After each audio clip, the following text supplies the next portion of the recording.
Hello, I'm Nestor Ortiz from Community Stepping Stones, and you're watching Tampa Bay Community Network.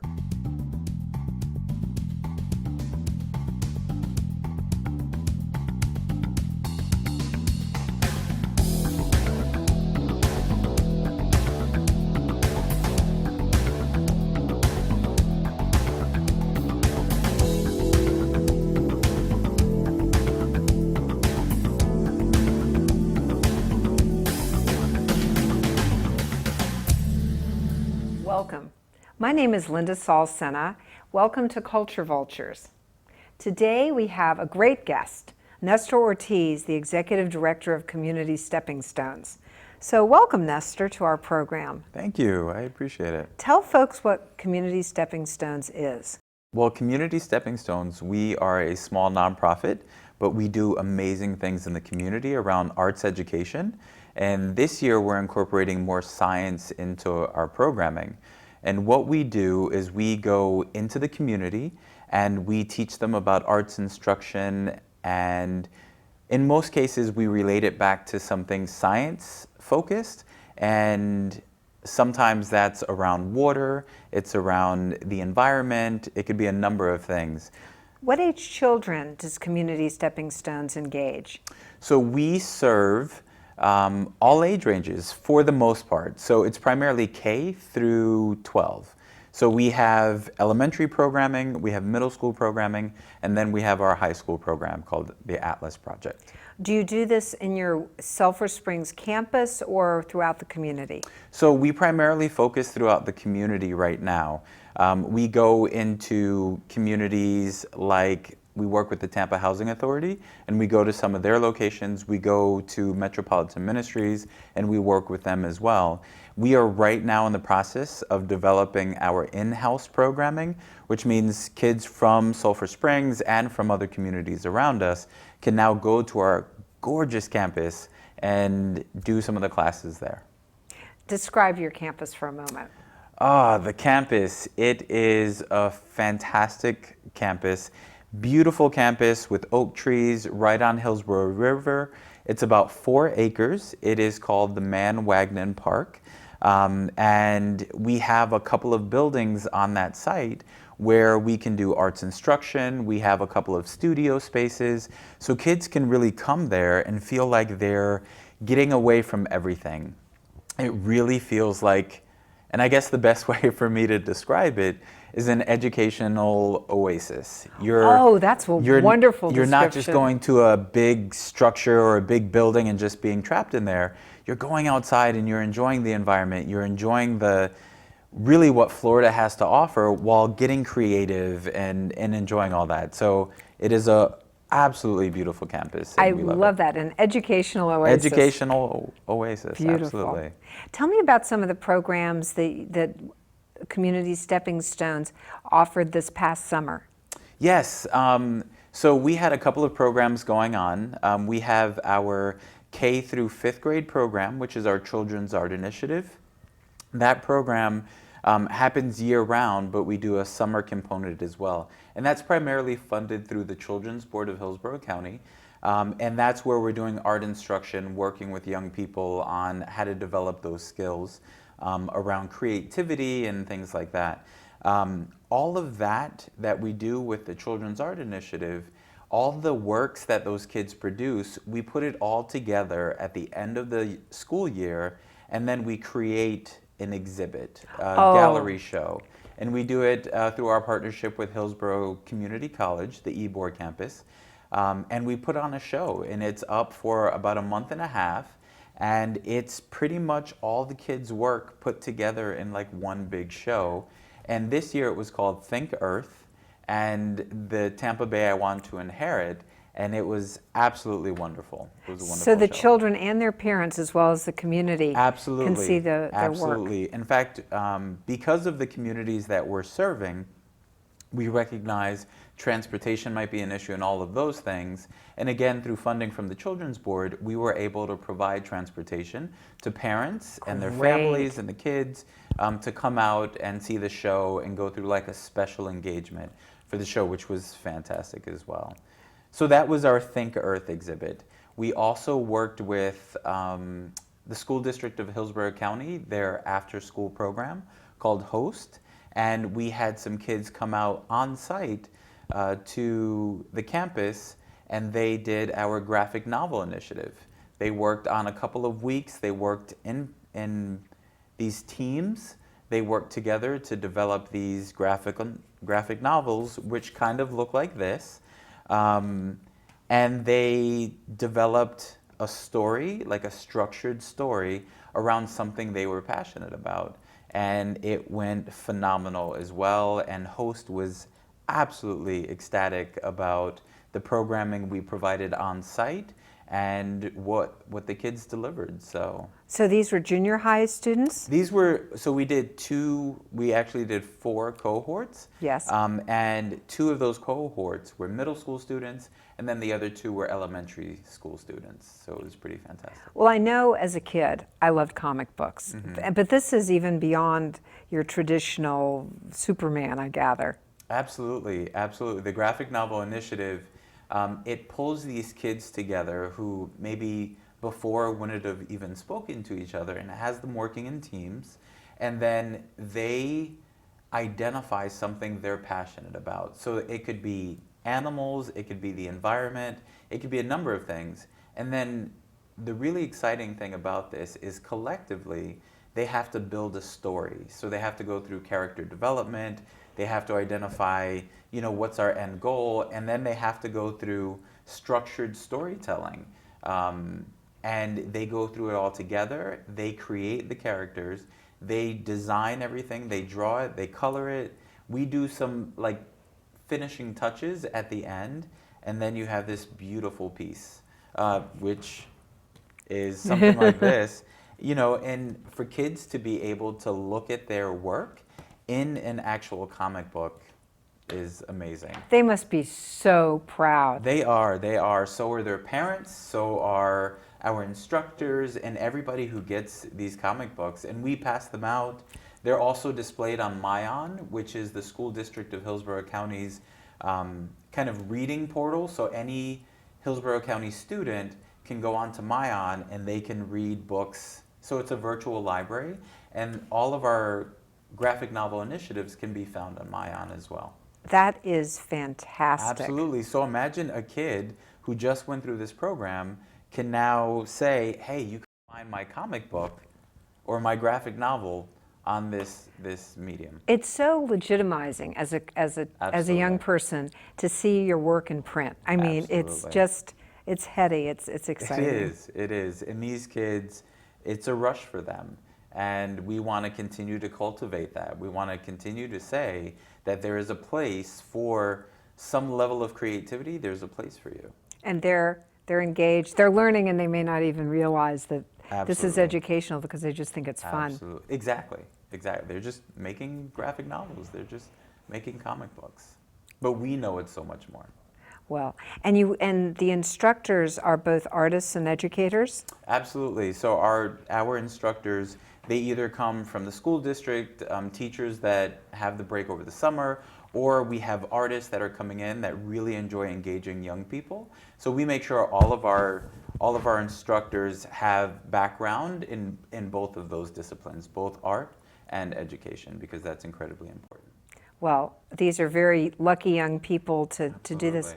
Moving forward, how would, let's say you have a family that is watching this show and they think, oh, this might be really fun for our young person. How could people find out about what programs Community Stepping Stones is offering?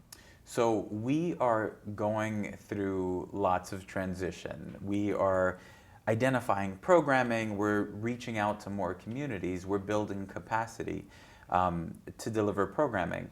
So the best way to reach us is by contacting us directly, either by stopping by the campus, which is Man Wagnon Park, or giving us a call or sending us an email. Oh, great. Those are all the best ways. The website is also going through transition as we're building capacity. So I can't say that some of our new programming is reflected on the website. I will say if somebody has social media, certainly a plug. If somebody has social media, they can also go on the Facebook page, and that's constantly updated with all of the things that we have going on as well. So between stopping by, giving us a call, sending us an email, stopping on the social media, and yes, you can also go to the website as well. I'd say all of those things work for us. That's phenomenal. Yeah. It's really exciting to me as somebody who grew up in Tampa when things were pretty limited in terms of ways to engage with the arts, that this is available, and particularly for the children in Sulphur Springs. Absolutely. We want to make sure that we are a community partner, but not just by name or, just something on a piece of paper. We want to make sure that we have value in our community. We want to make sure that the community has access to resources that they typically wouldn't have. So when it comes to the arts, usually there's a disconnect. And we want to make sure that we're there for them. We want to make sure that they're there for us, and that we're all working together for the same goal, which is building our community from young people up. Now, you grew up in this area, didn't you? I did. I've been a Tampa native for 30 some odd years. And I'm very familiar with Sulphur Springs. We lived there quite a few years ago when I was young. And some things have changed and some things haven't. So as a kid, did you have any idea that you'd be involved in the arts as an adult? What was your path? I'd say part of the reason I do this work, I started off at a program at the Museum of Science and Industry, the Mosey Yestein program, and it was a youth development program, so it's kids from the neighborhood who don't have a lot of access to resources. It was an opportunity for them to get involved in museums and science and all those things. And my brother and I grew up in that program, and I saw the impact it could have on young people. From then on, I just started doing all I can to run youth programs and help support other organizations as a consultant, develop their youth programs. So for me, it was a great fit around science and youth development, but then my entire family is a family of artists. So that connection for me, I sew, my sister paints, my mother does murals, my brother does wire work. I mean, just this family of artists. So being here just made the most sense. It's the community that I'm familiar with, that I love, that I'm invested in, doing things around arts and science that I've always done, and then the huge youth development and community engagement component, which I feel like I've always put value in. So it was just this magical mix of all these worlds. So. Nestor, that is beautiful. That is great. Thank you. We're going to take a brief break now and come right back. Thank you. Creating a corporate video is the fastest way to deliver any message online about your business. Many companies are now switching their primary marketing focus to online video-based strategies, and as such are seeing a much higher return on investment. Video sharing sites like Vimeo or YouTube have the potential to get your videos seen by millions of viewers, simply because videos posted on these sites are shareable. A corporate video can be the gift that keeps on giving, as it can be used in a multitude of different ways. The video can double as a brand awareness tool. The video also can be repurposed or cut down to a promotional style. With an experienced, creative, and award-winning staff, TBCN is the right choice for all your video and audio production needs. To learn about how we can help you expand or refine your business through the use of video, call us at 813-977-5200 and visit us at tbcn.org. Hi, welcome back to Culture Vultures. I'm Linda Saul-Sena, and today my guest is Nestor Ortiz from Community Stepping Stones. We were just talking about the programs that you have for students, and what do you do for high school kids? I'm glad you asked, actually. So we have just recently kicked off a new program we call the Atlas Project, and that is for high school aged young people in Sulphur Springs and outside of Sulphur Springs. And that's an opportunity, and Atlas stands for Achievement through Leadership in Arts and Science. Great. And this is a great program for any young people that are interested in arts and science to come out and start going through some Development around social skills, like how do they engage and interact with other people. There's personal development, so how do they process through the world and what things work for them, where their challenge areas and where their strengths. And then there's the professional development pieces. So what is it they want to do in the future? How do they gain the skills to do that? We take college tours and we'll be doing all those things. So Wow. yeah, it's a fantastic program. They'll be doing lots of art. They'll develop their own portfolio. They'll go through their own graphic novel initiative around water.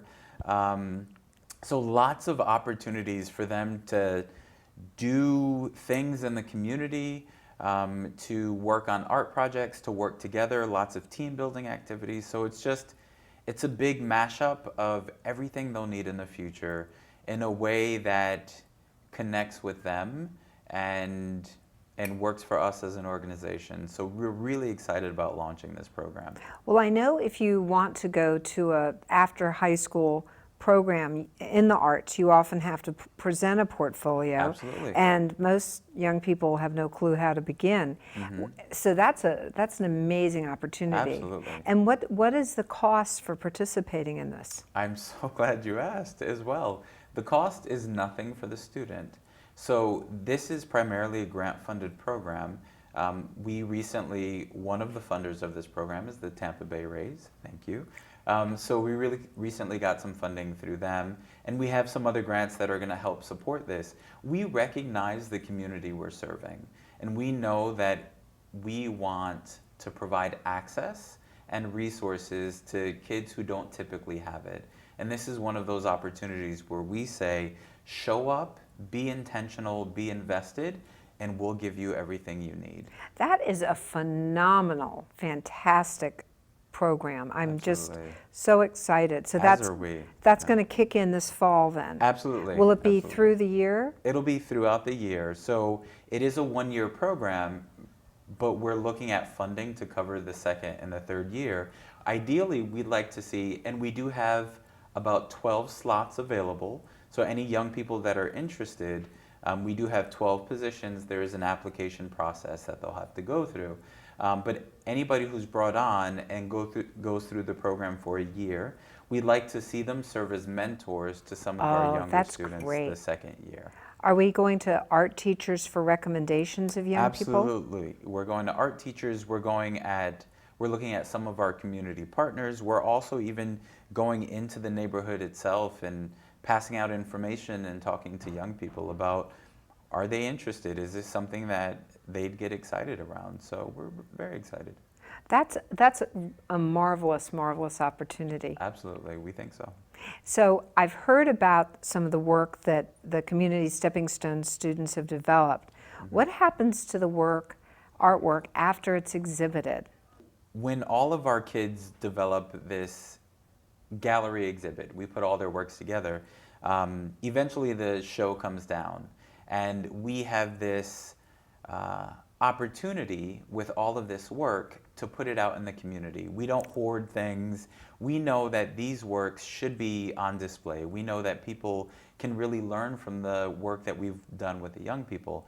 So what we do is we have almost a traveling exhibit where whatever's in the show, we want to go into the community. So we have a piece over at Philip Shore Elementary, and they absolutely love it. And it's something we did, I think, 2 years ago.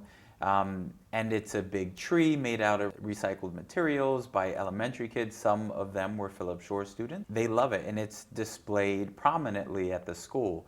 We also have a piece called One Waterway, One Tampa Bay, and that's at Amalie Arena. And they've had it for a couple of years now, and they love it over there. So this traveling exhibit, we have all of our works going around and having extra life, new life in the community.